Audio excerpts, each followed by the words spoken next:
Starting. All attendees are in listen-only mode. Good morning, ladies and gentlemen. Andrew Griffiths here. How are we going on this fine, fabulous, no mention of state of origin whatsoever Friday morning? I hope everyone's well. Nice to see. We got a great group of logged in early for the Friday morning. Do me a favour, as always. Most of you are already just starting to do it, checking in. Just let me know that you can hear nice and loud and clear. Let me know how you're going, all that usual kind of stuff. So what have we got there? Yes, it is early. G'day, Matt, Anna. Hello, Anna, Amy. All good. Righto, folks. The rest of you, just as you get a bit of a chance, let me know. Great. Salam on the Gold Coast. Beautiful. Chris, fantastic. Sounding meticulous. Thank you, Lindsay. It's a good word. I'll go and look that up now. Joe, fantastic. Daryl, great. Wendy, okay. Beautiful, beautiful. Everyone's checking in. You know the drill now. This is our third Momentum webinar. Time for questions, feedback, aha moments. Most of you, I think pretty much all of you are in the writing belly of the beast, so to speak. Still really well and truly in stage 3 of this of part of the publishing process for the KPI program. I hope everything else is going well for you as well. I mean, it's still very early days in the KPI program, but just overall, there's so much happening with the other groups, and we had Melbourne Group 6, reached the challenge, got their 1 million words out, and big results. Sydney Group 4, the same. You guys are well and truly on track to reach it. We launched Singapore KPI last week. It's just it's an extraordinary time, and lots of people, really getting some fantastic results. It was really interesting for me. I don't know if you noticed on the Facebook page yesterday, but one of our earlier KPIs, Howard Tinkler, who wrote a book about the restaurant industry and things like that, just had 5,000 books delivered to his business, and there's a photo of him of the truck unloading 2 pallet loads of books. That's what I just love to see. So there's certainly a lot of stuff happening. But we're still in the writing stage, and that's where our focus needs to remain right here at the moment. Of course, with the 1 million word challenge, that's the last count, the last tally was 657,000. I think that was last Friday, so we're due for another tally. So you guys are just well and truly on track to just nail it. So we've got a week to go, 27th of June. Ends up being just over 30 days, but it's just the way that it worked out from a timing point of view. So hopefully you're going through and you're making progress, but we'll talk about that in a second. One of the things that I really hope that many of you are experiencing is this wonderful realization, or a few realizations actually. One realization being how much stuff you actually know. Like, wow, okay, I do know a lot about my topic. I do know my market. I do know my stuff, and that's a wonderful reinforcement of pretty much everything when you have those little moments of I guess confidence more than anything else. The second one is some of you will find that you really enjoy writing, and you maybe haven't written anything for many years, or anything like a knowledge piece, an article, or certainly a book or anything like that. I have a lot of people that come back to me and go, you know what, I thought I didn't like writing, or I thought I hated writing, and yet all of a sudden I'm finding that I really enjoy it. I've really fallen in love with it, or I've really, that might be a bit gushy for some people, but it's that, wow, I really enjoy it and I want to write more, and for those people who have that experience, I think that's wonderful. Lindsay, you're asking me there, what are you doing in the background? It's interrupting your mellow voice with bings and bongs. That's nothing from my end, Lindsay. I'm in a hotel room in Sydney and it's very, very quiet. So might be someone else on the line, or just some little irritation in the go-to webinar kind of system. So sorry if you've got a bit of a disruption. I'll try and out-boom it. But anyway, a few of those little realizations. Some of you who have already, got to the 30,000 words will be like, wow, I didn't think I could do it. There's that great sense of, boom, I guess, that, hey, I got it, I made it, I did it, all those kind of things. So that's one of the things that we hope. And during the program in general, there's lots of those kind of moments, lots of those little, aha moments when people go, wow, I nailed my pitch, or I developed a product and it worked, or I, written 30,000 words, or I've, all these different little bits and pieces, they aren't really little random realizations. They're realizations that we hope and expect come out of doing the program.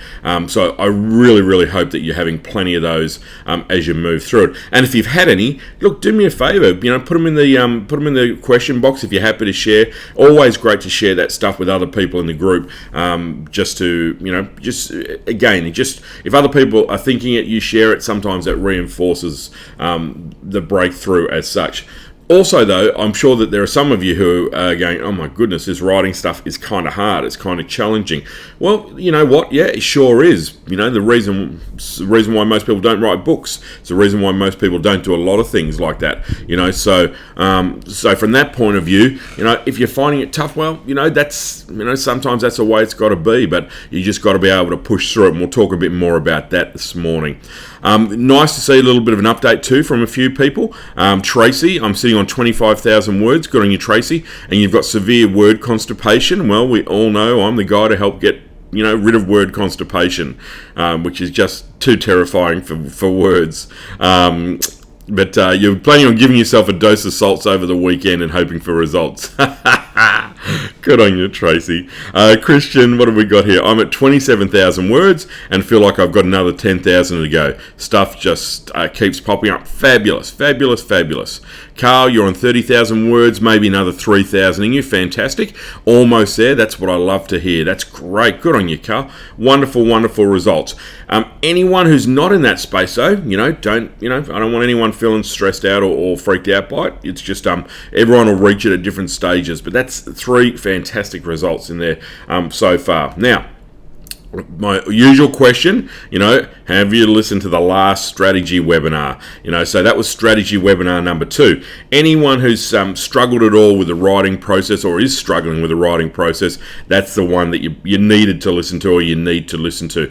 What I talk about in that one is the writing stages, common writing problems, where people go wrong, how to make your manuscript longer or bigger, but better at the same time. I also introduce that concept of the team that it takes to write a book, and I'll more about that in a second, and then just a few other little bits and pieces. Now, this is that interesting stages that we encounter when writing a book, and that's always the one that I laugh at. The first 5,000 words tend to be pretty easy, okay? 5 to 10,000 words, well, it can sometimes get a little bit tougher. 10 to 15,000 words we can hit, slows down, and then we hit that infamous 15 to 20,000 words, which can be often what I call the kill me now stage, and it's hard work, it's like every word, seems difficult. You can sometimes be writing, doing a word count and see that you've added like 80 words, and it feels like, oh my goodness, I've been writing for days and all I've done is added a handful of words. But you've got to push through that stage. Once you push through it, I find that normally once you get over the 20,000 words, it becomes easier. Certainly once you get over 25,000 words, you're pretty well there. But most people do reach that kill me now stage somewhere in there. The number might vary, it might change a little bit, but sometimes, most people say to me that they hit on it at some stage, and often it's a little bit of a combination of maybe it's fatigue, maybe it's you feel like you've run out of ideas, you just need to get your second wind back, and I've got a few other ideas that I'm going to share with you in a second about doing that generally. But some great results coming in here. Pete Hutton, 44,000 words. Wow, that's fantastic, mate. Maybe another 10,000 to go. Very, very stoked to see that happening. Catherine, 31,000, couple more chapters to go. Brad Beer, 29,500, so close, good.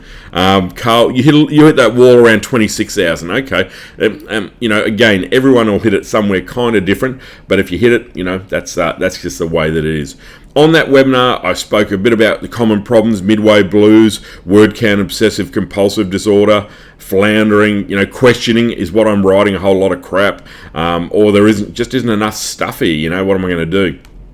And some of the common solutions for that for me were, that whole concept, you just got to keep pushing through. Once you hit 20,000 words, things change, change how you do your word counts, keep going back to your mind map, your book picture synopsis, don't overanalyze, all those things, which I'm going to talk about a little bit more now.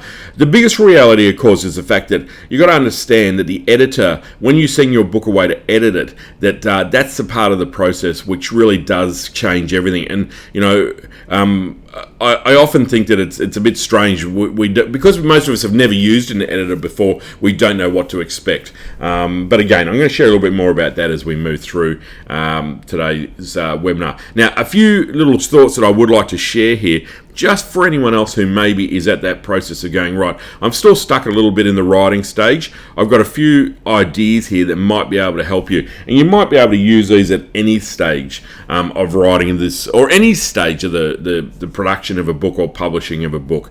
So these are 10 tips that I've used in the past that have certainly helped me and tend to help others.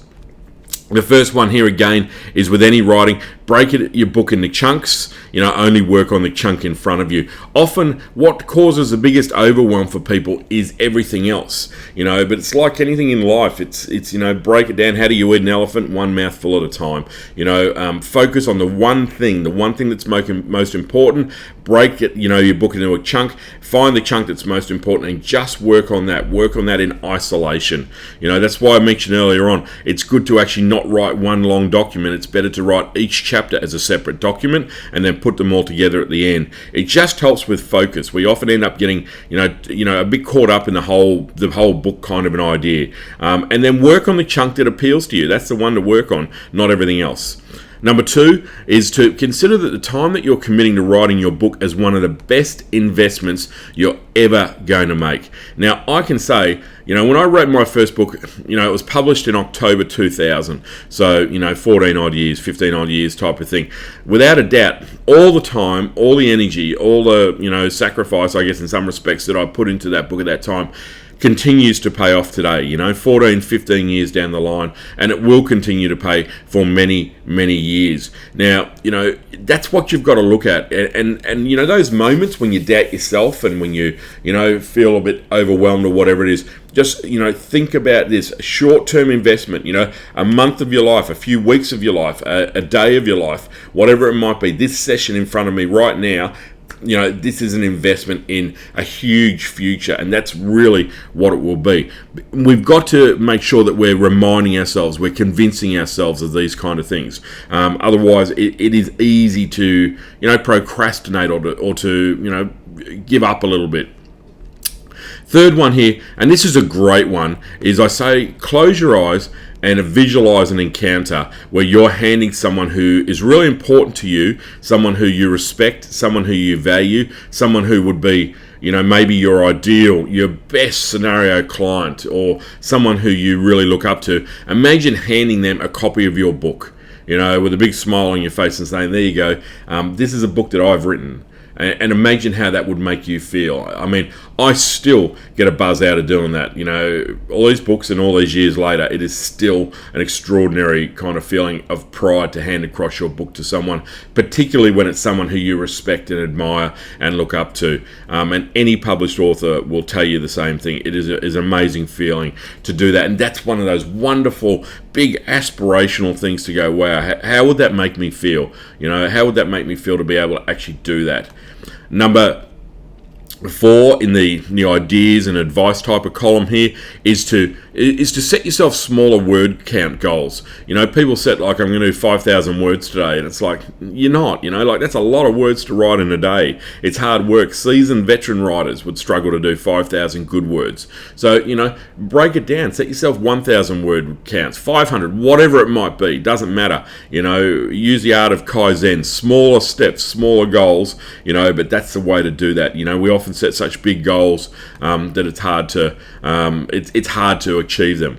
Number 5, if you get stuck, if you get bogged down in a part of your book, it's like you're in the mud and you can't get out, you have to let it go and move on to another part.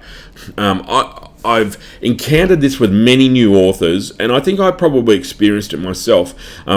One chapter is really, really, just bugging you out. And you spend days on that one chapter as opposed to just moving past it. I've learned that in the years, very importantly. If the chapter's not working for me, if it's not working kind of within a few minutes, I move on. If the information's not flowing, if it's not clear, if it's just, I'm a bit irritated about it, whatever it might be, I just move on. And And I think, it'll be the same for yourselves. Whenever you find one of those chapters that you go, oh, this just isn't really kind of doing it for me, you have to just keep moving on. Otherwise, you'll waste a whole pile of time, and you'll tend to get more frustrated as well, which is just, it doesn't really achieve anything. Number 6, reward yourself for achieving your goals daily, whatever it might be for you to the rewarding of yourself. I'm not really suggesting that you put on a feather boa, do your nails, and put on some lippy fellas, but if that's what rocks your boat, that's what rocks your boat. But do in some shape or form whatever it is that's going to reward you. So sometimes for people it might be, well, I'm not going to go for a run until I finish this chapter, or I don't know, whatever it might be for you. But have those little rewards at the end of your section, or whatever that end of your writing today. That is also, I found it particularly useful, that type of thing. 7 is always having that in case of emergency buddy, someone who you can ring, someone who, if you do get really stuck, we spoke a lot about the buddy system and the accountability groups and all the rest of it, but maybe just have that, that one person who you can ring and just say, hey, I'm just stuck, I've got no idea what I'm doing, I'm really struggling, help, and just get someone who you know and trust and understands what you're going through. Or might be someone else who's writing a book at the time, whatever it might be, but have that buddy. Number 8 is to really stop and have a break every hour. It's really interesting. My dog at home, she knows when I'm writing. She's got her own internal clock. She knows when it's about 45 minutes into the hour, and she comes in with a tennis ball saying, okay, that's enough, time to play now. And she's on like a flaming clockwork, which is just great. But what happens is if we don't stop and have that break, and sometimes you go, I'm in the flow, but what happens is you get less productive as the hours go by. So if you spend 4 or 5 hours sitting at your desk, you actually do lose your productivity and the quality of your work. I mean, I've again experienced this all the time, and I've actually even tested this over time to see just how productive I get as time moves on, if I have a break or if I don't have a break. So really stopping, I like to just get up, move around a bit, stretch, throw the ball for the pooch, just maybe have a glass of water, just move around a bit, and just often you're thinking about what you're writing about when you're doing that. I'll often take a notepad just when I'm doing that, if I'm going outside, and just if I have any good thoughts, I'll just kind of jot them down while I'm doing that. But you just got to do that little stretch around, get a bit of sun on your skin, move around, or if you're in Sydney or Melbourne, you go out and just freeze to death. But for us Queenslanders, it's nice to just go outside and get a bit of that vitamin D. Number 9 here is visualise how it's going to make you feel if you open up the Courier Mail and your book is featured on the inside, or the Sunday Mail. Wow, there's my book. Imagine that. Now, some of you will think, oh, that's impossible. That's not going to happen. It is very possible. It is more possible than you realise. And when we start talking about media opportunities, promotion of your book, you'll see just how possible it is. And particularly, local grown media in, local grown authors, being promoted in local media is actually something that's really big and very, very real, I guess is the best way to look at that. So just imagine that. Just imagine what it would be like on a magazine, or just somewhere seeing your book featured. It's an extraordinary feeling.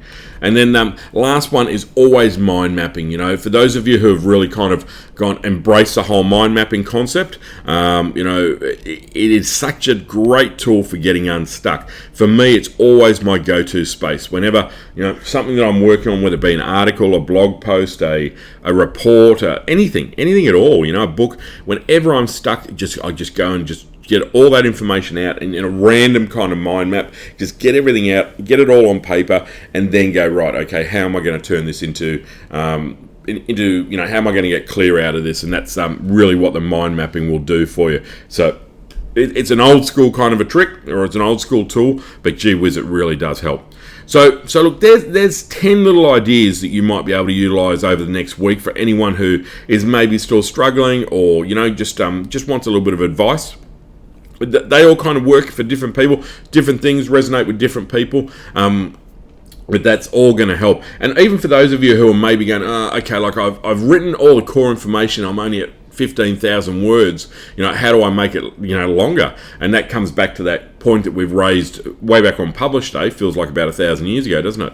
About the whole idea of the more anecdotes, the more stories you can share, maybe more examples, chapter summaries, what do you take out of this? That's the kind of stuff you add to make your book not just bigger, but to make it better. And that's that term that I will use over and over and over again.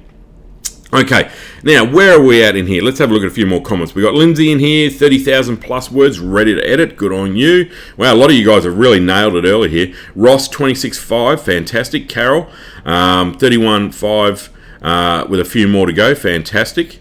What have we got there? Daryl, I'm sorry there, you're saying that you're having a bad connection. Generally, if you've got a bad connection, mate, it's probably not from my end. There's no one else that is saying that they've got a problem and the voice is coming through clearly. So you might need to disconnect and log back in. So anyone who's in that spot should be fine from my end. Matt, you found, this is really interesting. You've asked in here, sometimes when you get on your soapbox, that also helps. And I'm assuming that means that once you start to, when you've got something with conviction that you're writing about, that helps the words to flow, doesn't it? Yep, I love it. What have we got there?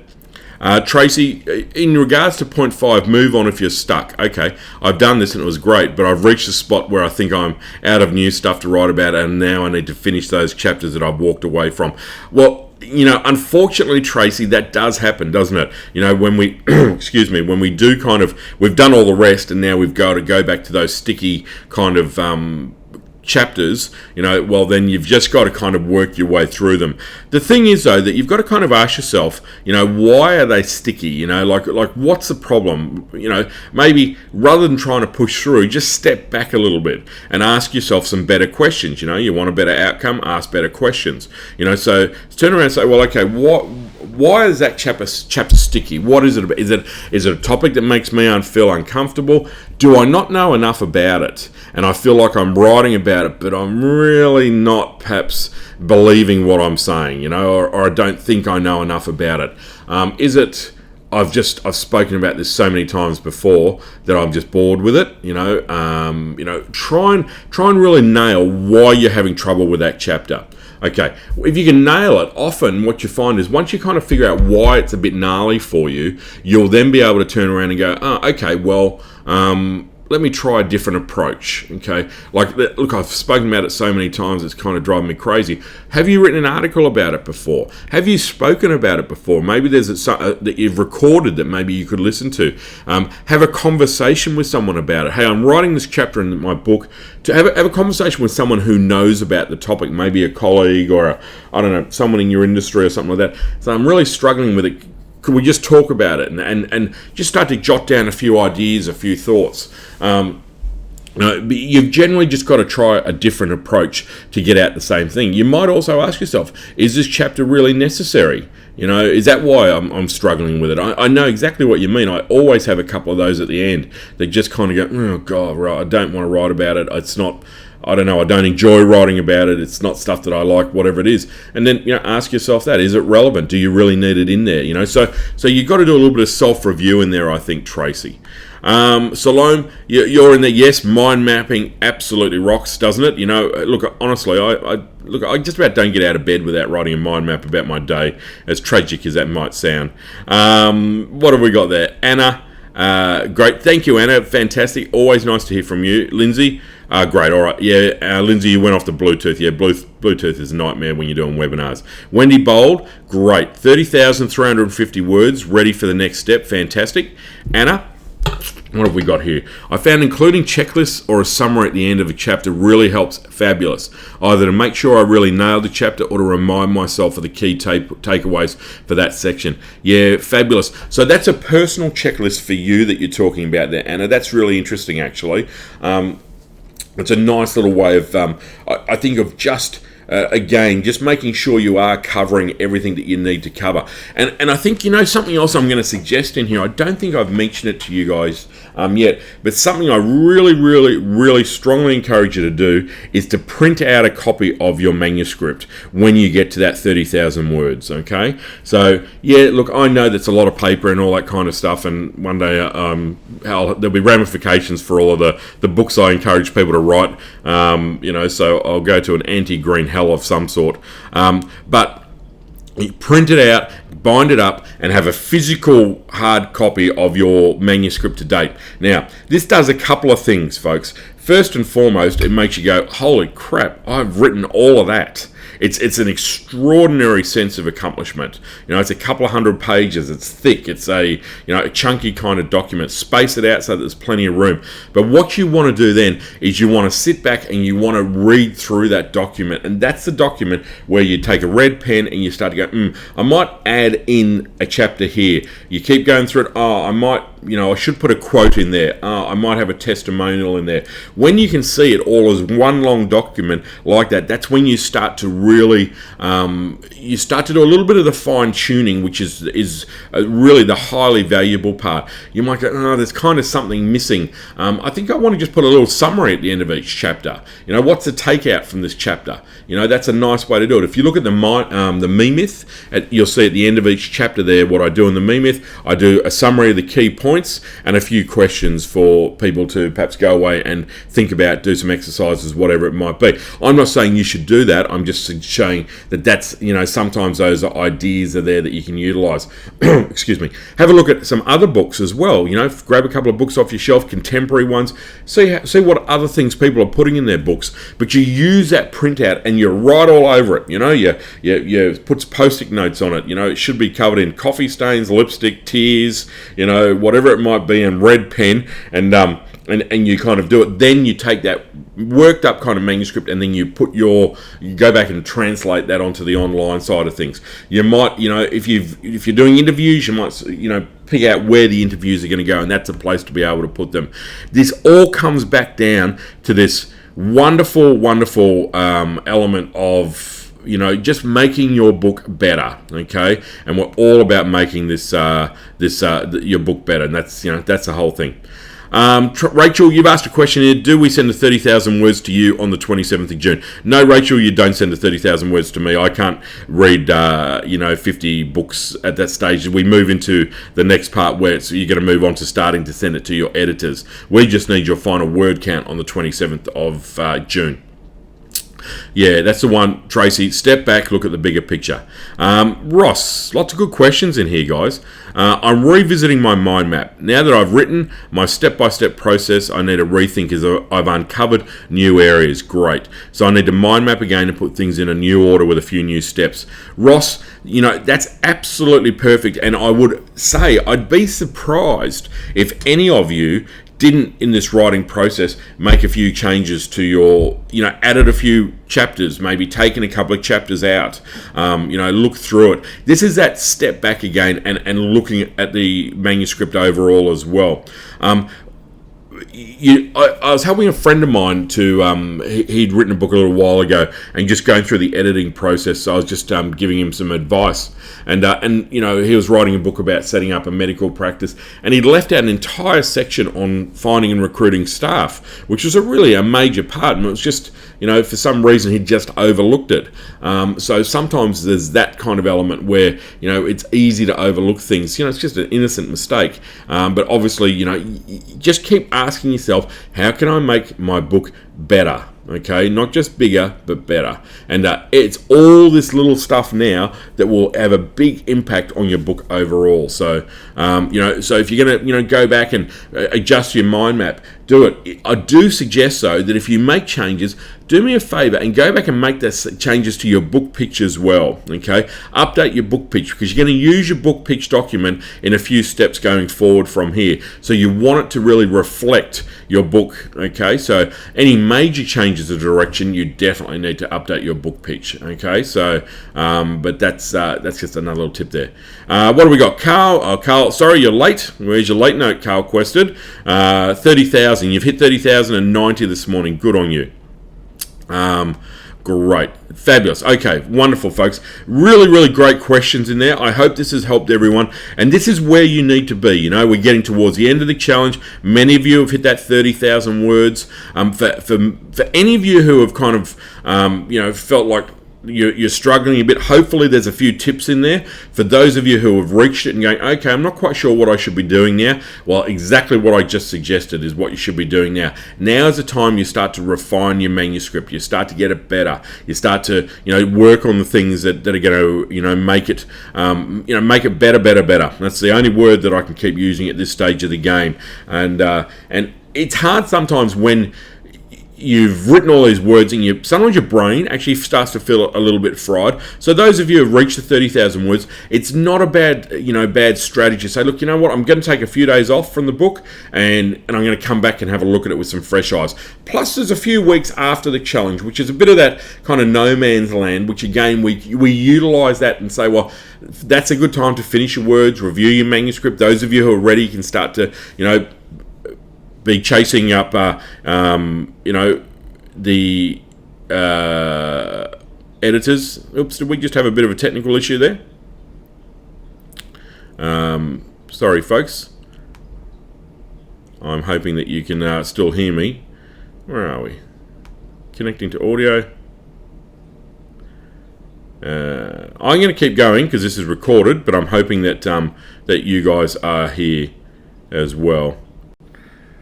All right, folks. Well, I'm going to keep going. I'm not quite sure what's actually happened in here, so I'm going to just keep going this, and we'll string these two recordings together, and we'll add these onto the screen.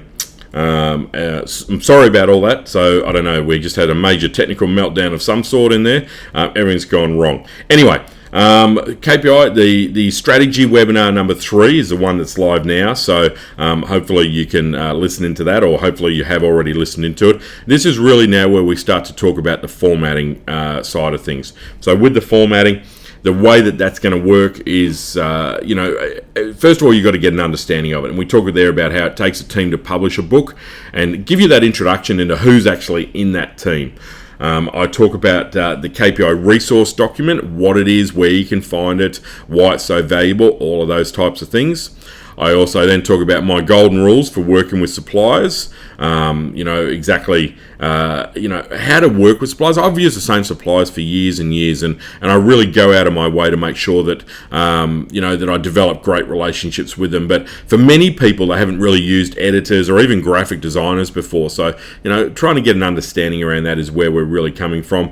Self-publishing companies, who they are, what they do. Working with editors, really important there, because many of you are close to that stage, and where to from here. Now, the working with editors one in particular is important, and the advice that I'm going to offer you there comes in 2 different areas, and I'll talk about that in a second. This is a little chart that we use, people who are critical to the book process, editor, graphic designer, printer, cover designers, all that kind of stuff. Also the big question, how much is it going to cost me to publish a book? So if you haven't listened to this webinar yet, the recorded one, it's in your black box. How much is it going to cost me to publish my book, and how long is it going to take? You need to listen to that now, okay? So that's, really, really important that you listen to that. That answers pretty much all of those particular questions. The real thing is, for everyone over the next few weeks, is to stay focused, keep writing. As I said before, don't forget, the objective here is to make your book better, so you keep working on that. Now, if you're ready to start sourcing an editor, there's no set timeline, because everyone's kind of in a different space. Everyone's in a bit of a different time frame themselves regarding this. So what you do need to do is say, okay, well, I'll get this to an editor now, or I'm going to keep working at it now, or I'm going to, start to do whatever I need to be working on. That's the part to be staying focused on. Make the time though when the challenge ends to, refine your manuscript, make it better, do all of those little bits and pieces. So anyway, apart from our glitch in the middle there, that's really what I wanted to cover. I'm sorry that we kind of miss out now on that opportunity to answer some questions, but I did have a couple of questions come through. One from Carol, who just asked for some feedback on her book pitch, etc. rather than go through all the details, her question has basically been, listening to the feedback, I've narrowed down my central question, my book purpose, and the audience that I'm delivering it to. Is that okay? And of course, yes, that's exactly what you need to do. So, Carol, you've sent through some information which has narrowed that down. Yeah, that's all fine. That's exactly what you need to be doing. So that's all good. The second question that came through from Catherine was, I'm noticing in my book that I'm mentioning topics more than once in different sections. Catherine, that is, again, perfectly normal. I used to worry a bit about that, going, it feels like I'm repeating myself a bit. But the reality is, if you've got good points and good information, 3 or 4 key messages being delivered in your book, they will be repeated. That's just the way that it's going to go. And that is logical and that makes sense. Okay, so don't be concerned about that side of things there. Okay, so that's the general uptake of everything. If I'm going to summarize where we're at now, is to keep working, keep writing, print out your manuscript, make it better. For anyone who's bogged down, use those points that I spoke about before. Utilize them to push through the writing process. Listen to the webinar, the next webinar, Strategy 3. Listen to the cost of publishing webinar. Start to think a bit about where you're going to go. Start to think about sourcing an editor. They're all in the resource document, or you might want to put a shout out on Facebook, whatever it might be. But you're going to start to slowly move now from the writing stage into the formatting stage. That's where we start to move now. So, important that we get that. A couple of other quick things. Remember, send all your correspondence through to publish, keypersonofինfluence.com.au. And the next information piece here is we have a bonus webinar on the 25th of June at 7 p.m. This is about building your KPI status by writing powerful articles for magazines, newspapers, and blogs. Now, I've put this a reminder about this on Facebook this morning as well, with a link on where you go to register. Please come along. You'll find this webinar extremely valuable, and hopefully we won't have a technical problem like we just had. Okay, it is really a wonderfully important topic, and a lot of you, everyone in the KPI kind of family should be writing articles, blogs, etc. We had 200 people register already, just to give you a bit of an idea on just how popular this webinar is going to be. So so by all means, make sure that you register as soon as you can. Righto, folks. Look, once again, terribly sorry for this technical issue in the middle there. It's the first time second time in the history of KPI when many webinars, I've got to say that I've had that as a problem. So hotel, what can I say? The internet logged out in the middle of the webinar. Anyway, I do apologise. Hopefully you've got plenty of information around this. If you had some questions that weren't answered, please email them through to team to publish at keypersonofինfluence.com.au, and I will answer them for you. Okay, all right. Thanks, guys. Good luck, and I look forward to chatting to you again very soon. Bye-bye.